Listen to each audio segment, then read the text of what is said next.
मैं रूपाली भंडारी। ताजा अपडेट देखने के लिए देखते रहिए अलबेला रिया बड़ी चैनल को ज्यादा से ज्यादा सब्सक्राइब, लाइक, शेयर, कमेंट करना।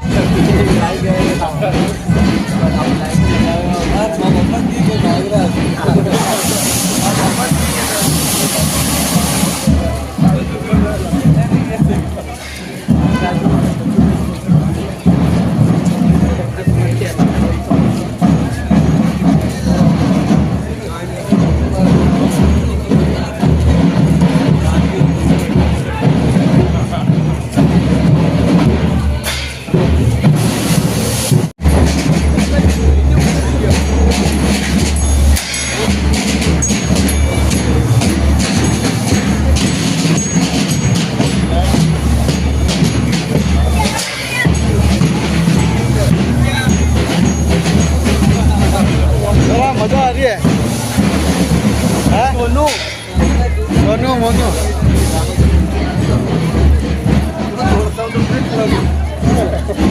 बाहर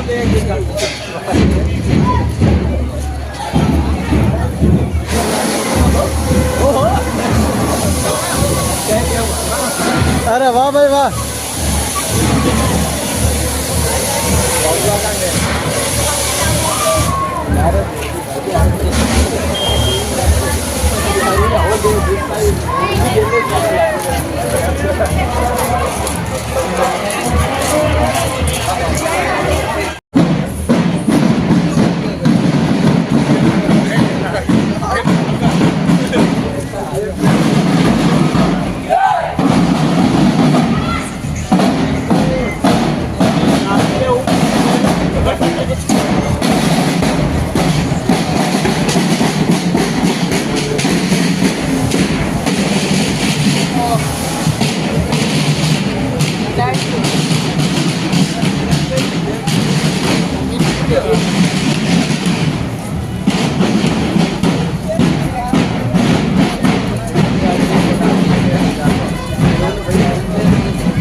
के टॉप पहना हुआ था लोहे का, जिरेब अख्तर पहना हुआ था, घोड़े के ऊपर बैठा था। उस तलवार के वार से दो भागों में विभक्त करते हुए महाराणा प्रताप की तलवार घोड़े को काटते हुए जमीन पर टिकी थी। ऐसे तेजस्वी महापुरुषों का रक्त हमारी धमनियों में दौड़ता है। ऐसे पुरुषों की हम संतान हैं।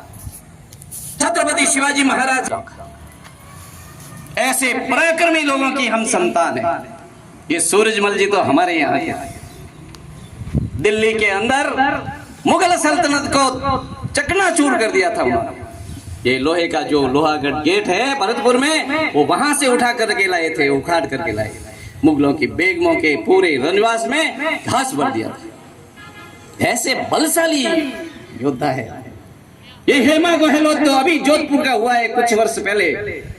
जब जोधपुर के अंदर शासन इस प्रकार से हो गया था कि अब कैसे ये बचेगा शासन, उस समय उस हेमा गहलोत ने अपने पराक्रम से, अपने पुरुषार्थ से, उस दुर्गादास राठौड़ ने, आप कितने बातें मैं आपके सामने रखूं, किन तेजस्वी वीरों की हम संतान हैं, परंतु वो हमारे सामने आता है।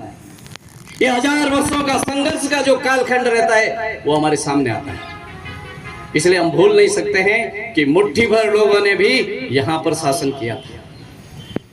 डॉक्टर साहब ने इसकी विवेचना की थी, क्यों किया था मुट्ठी भर लोगों ने यहां पर शासन। हम ताकत में कम नहीं थे, हम बल में तक कहीं कम नहीं थे, हमारे सामने कोई टिक नहीं सकता था। आप अपने अपने गांव का विचार कीजिए। ये तेजोजी महाराज, तेजाजी महाराज का आप इतिहास पढ़िए, क्या है। एक गायों की रक्षा के लिए, गायों की रक्षा के लिए हजारों की सेना को खदेड़ते हुए गए और उनको भगाया। कितने पराक्रमी लोग थे हमारे।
तो समाज दुखी रहेगा, तो समाज के ऊपर कोई न कोई आघात होता रहेगा। और ये अगर सभी तेजस्वी लोग एक साथ उठ करके खड़े हो गए, दुनिया की कोई ताकत हमारे सामने टिक नहीं सकती। ऐसे तेजस्वी युवाओं को खड़ा करने के लिए ये राष्ट्रीय स्वयंसेवक संघ की स्थापना, ये समाज मेरा है, ये जगत जननी जगदम्बा साक्षात स्वरूपा, ये भारत माता, ये मेरी है मां। यूं ही नहीं है स्थान। ये माताओं बहनों की रक्षा के लिए, गायों की रक्षा के लिए आतताइयों को खदेड़ते हुए गांव से बाहर निकालते थे। और जहां पर सिर कटने के बाद में भी धड़ से लड़ते हुए उसको खदेड़ करके जहां धड़ शांत होता था, वहां ये मामा जी का स्थान है, वहां इन भोमिया जी का स्थान है। कितने पराक्रमी लोग थे हमारे यहाँ। मुट्ठी भर लोग हमारे ऊपर शासन कर सकते हैं क्या? परंतु जेम्स टॉड कहता है सत्य था। जेम्स टॉड कहता है, अंग्रेज इतिहासकार, अगर भारत की ये राजपुताने की सेना एक साथ युद्ध कर लेती थी, अगर राजस्थान की सेना ही एक साथ युद्ध कर लेती थी, दुनिया की कोई ताकत भारत के ऊपर शासन नहीं कर सकती थी। ऐसे पराक्रमी लोग ये हमारे यहाँ के थे। और ये कपोल कल्पित टप्पे नहीं है, इतिहास बोलता है। हमारे इतिहास को नष्ट भ्रष्ट किया गया था, अंग्रेजों ने छिन्न भिन्न किया था हमारे इतिहास को। कहा थे तो कमजोर लोग हो, डरपोक, हिंदू यानी डरपोक, हिंदू यानी कमजोर। अरे कौन कमजोर है? हम महाराणा प्रताप के वंशज है, हम छत्रपति शिवाजी महाराज का रक्त हमारी धमनियों में दौड़ता है। क्या कमजोर कहते हो? किसको कमजोर कहते हो? ऐसे पराक्रमी वीरों की संतान। परंतु सच्चाई ये भी है, कहीं न कहीं ये गड़बड़ हुई थी। अब ये जो गड़बड़ हुई थी इसको समझिए, और इसके लिए राष्ट्रीय स्वयंसेवक संघ की स्थापना डॉक्टर साहब ने की। ये जो तेजस्वी हिंदू समाज है, मैं इसको फिर इस प्रकार का समृद्ध, ताकतवर, बलशाली इस प्रकार का हिंदू समाज खड़ा करूंगा जो ये कहेगा हिंदव सोदरा सर्वे न हिंदू बतितो भवेत। ये जो बीच के काल, तू जाट है, तू राजपूत है, तू ऊंचो है, तू नीचो है, तू मार्केट नहीं बैठना, तू उठ बैठ, ये जो जातियों का वैमनस्य भारत के अंदर घुसा दिया था हिंदू समाज के अंदर दुष्टता के साथ, इसको दूर करना पड़ेगा। मुट्ठी बंद ये हमारा हिंदू समाज होना चाहिए। छोटा सा उदाहरण हम आज रखने वाले हैं। बंधुओं, 1925 में राष्ट्रीय स्वयंसेवक संघ की स्थापना परम पूजनीय डॉक्टर केशवराव बलिराम हेडगेवार जी ने की थी। संघ की स्थापना करने से पूर्व उन्होंने बहुत चिंतन मंथन किया। ये मेरा जो हिंदू समाज है, ये जो भाव श्रद्धा रखता है, गंगा गायत्री गीता की जय बोलता है, पूर्व में कैसा था? तो वर्णन आता है वेदों में, जब दुनिया के अंदर कुछ नहीं था, जब दुनिया के अंदर कपड़े पहनने नहीं आते थे, लोग कंचा मांस खाते थे, उस समय इस भारत की धरती पर हर गांव ढाणी के अंदर वेदों के मंत्र बोले जाते थे। ऐसे विद्वता से भरा हुआ मेरा ये समाज, ये हिंदू समाज था। बुद्धि के अंदर हमारा कोई मुकाबला नहीं था। धन धान्य से परिपूर्ण ये भारत माता थी। यहां दूध दही की नदियां बहती थी। ये कपोल कल्पित बातें नहीं है।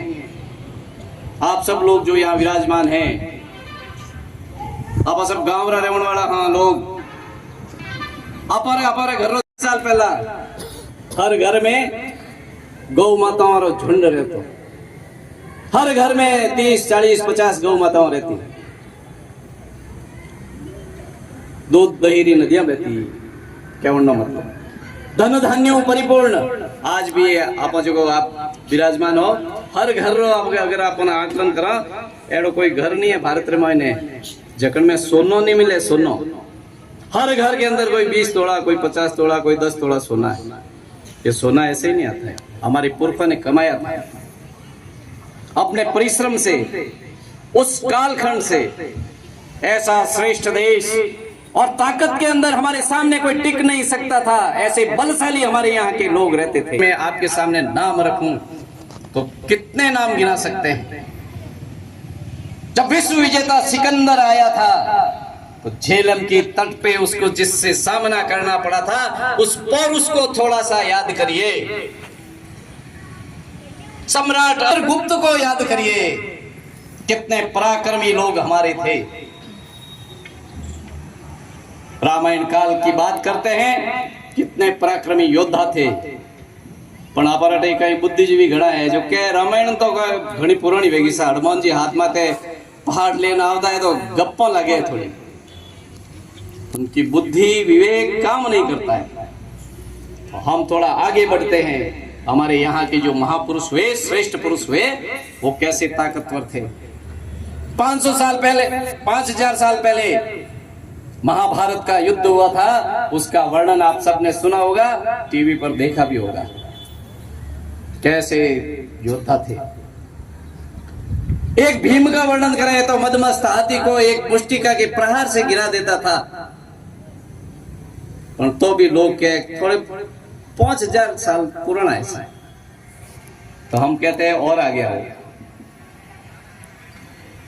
ये महाराणा आजकल बहुत शीतलता हो गई है, जगह जगह शाखा लगनी बंद हो गई है। शाखा से ही तो हमें संस्कार मिलेंगे, शाखा से ही हमारा शरीर निरोग रहेगा। क्यों? वहाँ आसन सिखाते हैं। सुरक्षा करने का साधन भी हमें शाखा में सिखाया जाता है कि हम अपनी सुरक्षा कैसे कर सकते हैं, अपना शरीर कैसा जो है निरोगा रख सकते हैं। ये सारी गतिविधि हम शाखा में जाएंगे तो आपको मिलेगी। तो निसंकोच शाखा में भी जाना चाहिए। और समय मिले तो अपनी जहाँ जहाँ ये स्थिति रहती है तो सुबह एक प्रभात फेरी निकालने का भी ऐसा कुछ आप लोग नियम बनाओ। हमारे रेण में 3 साल हो गए प्रभात फेरी में मैं अग्रणी रहता हूँ आगे, और कम से कम 170 बच्चे, माताओं, बहनें सब इकट्ठे होते हैं हरि कीर्तन करते हुए पूरा जो है प्रभात फेरी का। ये भी एक हिंदू संस्कृति की अपनी जो है एक कड़ी है। इस कड़ी से कड़ी जोड़ेंगे तब हम आगे बढ़ेंगे। इसी आशा से आप सबसे जो है नमस्कार कर रहा हूँ। आप सबको, देश के सिपाहियों को मैं मेरे तहे दिल से प्रणाम करता हूँ और इस कार्य में खूब रुचि लो।